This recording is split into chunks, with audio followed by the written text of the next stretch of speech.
Boom! Just as the political landscape was about to change dramatically, President Joe Biden made headlines by signing an executive order that many are saying could outfox his predecessor, Donald Trump. This strategic move, made during the final week of Biden's own presidency, isn't just a formality. It's a powerful statement about the state of our nation's cybersecurity infrastructure. Hey everyone! In an era where digital threats loom large from global adversaries, Biden's executive order is not merely a last-minute gesture. It's a bold initiative meant to strengthen America's defenses against a relentless tide of cyber attacks. With the transfer of power imminent, the stakes could not be higher. Don't forget to like, share, and subscribe for more in-depth analysis on US politics. Let's break it down. Right from the outset of his term, President Biden was confronted by daunting cybersecurity challenges that many experts argue got worse under the previous administration. We're talking about sophisticated Russian hackers infiltrating critical US government agencies and Chinese cyber actors targeting essential infrastructure. And who could forget the devastating ransomware attacks on our healthcare systems during a global pandemic? It's crystal clear. The cyber world has become the new battleground where rules of engagement are constantly evolving. Here's the uncomfortable truth, folks. In today's world, conflicts are rarely fought on the front lines that we're used to. Instead, they play out behind screens, often hidden from the public eye. Cybercriminals can disrupt economies, steal critical data, and erode public trust, all without a single shot fired. Biden's executive order isn't just a response. It's an urgent call to action, recognizing that America's cybersecurity posture was in desperate need of an overhaul. So what does this mean for the incoming Trump administration? The question looms large. How will this order influence the future trajectory of US cybersecurity policy, especially given the palpable political tension surrounding it? Stick around as we dive deep into the implications of this historic executive order, how it could reshape our cybersecurity landscape, and what it means for the ongoing tug-of-war in American politics. You won't want to miss it. Let's get into it. In an age where the digital landscape is as treacherous as it is transformative, President Biden's recent executive order emerges as a crucial safeguard against the rising tide of cyber threats.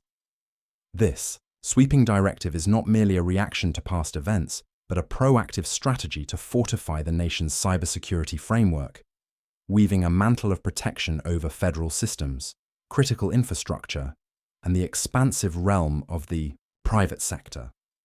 At the heart of this order lies the imperative of software supply chain security.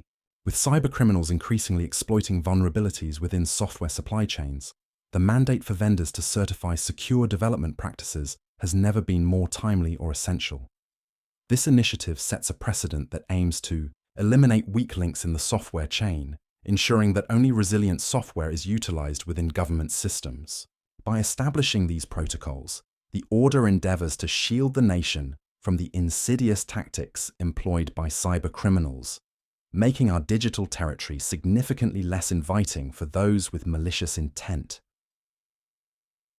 In tandem with this protective measure, the order also heralds a new era of federal cybersecurity enhancements. With the introduction of robust endpoint detection and response, or EDR tools, and phishing-resistant authentication methods, the federal government is readying itself against a relentless onslaught of sophisticated cyber threats that evolve with alarming speed. These enhanced protocols are not mere updates. They are lifelines designed to keep pace with an ever-changing threat landscape. Perhaps one of the most forward-thinking aspects of the executive order is its commitment to quantum-resistant cryptography. As quantum computing looms on the horizon, threatening to render existing encryption methods obsolete, the order seeks to transition federal agencies to quantum-resistant standards by 2030. This ambitious goal underscores an acute awareness of the technological arms race unfolding in cyberspace, arming our agencies against adversaries poised to exploit these groundbreaking advancements. Furthermore, by advocating for the integration of artificial intelligence for cyber defense, the order recognizes AI's transformative potential in safeguarding critical infrastructure. In a world where speed is synonymous with survival, leveraging AI for vulnerability assessments and threat identification is crucial. This innovation places our defenses on the cutting edge, enhancing our preparedness against potential breaches. The order specifically addresses cybersecurity in space, with outer space emerging as a new digital battleground. The directive underscores the importance of robust cybersecurity measures for space systems and ground stations vital to national security. Keeping these systems secure is no longer optional. It is a strategic necessity in a world where vulnerabilities can lead to catastrophic repercussions. Moreover, the emphasis on open-source software management speaks to the very foundation of federal systems today. Encouraging best practices for securing open-source software is vital for maintaining system integrity and resilience, given the extensive reliance on these solutions. The call for heightened security measures is both prudent and essential. Lastly, the establishment of a Cyber Trust Mark for consumer Internet of Things (IoT) devices introduces rigorous new vendor requirements aimed at bolstering private sector security by mandating minimum cybersecurity practices for federal contractors. The directive aspires to create a more secure environment, not just within government, but across all sectors reliant on technology. Despite the comprehensive nature and significant foresight embedded within this executive order, one question looms large. Why was such a crucial initiative rolled out at the tail end of Biden's presidency? The timing is a political calculus. Biden's executive order has undeniably strategic timing, aiming to secure a more lasting legacy while simultaneously constraining the agenda of the incoming Trump administration. The political implications are multifold and cannot be understated. By implementing such sweeping initiatives just days before leaving office, Biden may leave Trump with the Herculean task of navigating a directive that he did not shape, potentially resulting in adverse political consequences if the directives are not properly executed. The compressed timelines imposed by the executive order, requiring agencies to submit actionable plans within 90 to 180 days, contrasts sharply with the realities of bureaucratic delay and budget constraints that federal agencies routinely face. This may set the stage for partisan blame games, creating a narrative that could be favorable to Democrats seeking to undermine Trump's role in national security in future campaigns.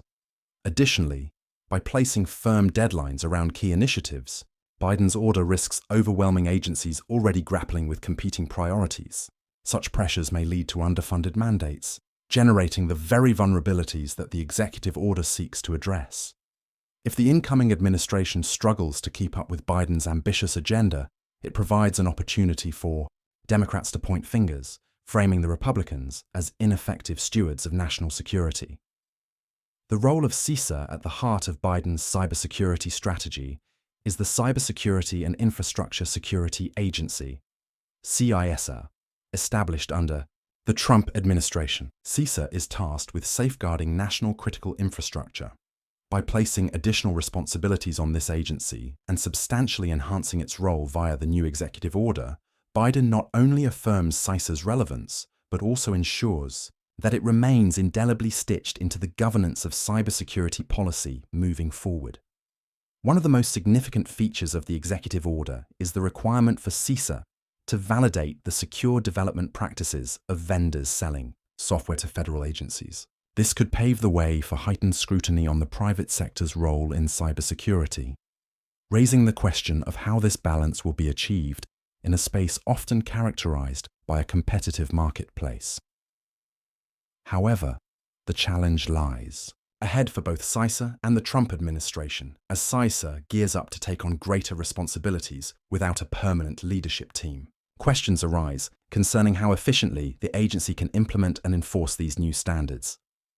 The timing of Biden's executive order, which strengthens CISA just as the Trump administration steps in, adds yet another layer of complexity to the already fraught political landscape. A tenuous roadmap or a burdensome minefield. While the executive order lays out a robust vision for the future of American cybersecurity, the ambitious timeline poses significant challenges for an incoming administration that has its own priorities. The balance between the demands of compliance and the responsibilities of governance could create a precarious situation for Trump's team from day one. The perception of Biden's executive order as a roadmap for addressing critical cybersecurity challenges versus a burdensome minefield will depend heavily on the new administration's strategic decision-making. On one hand, the focus on key areas, such as artificial intelligence, quantum-resistant cryptography, and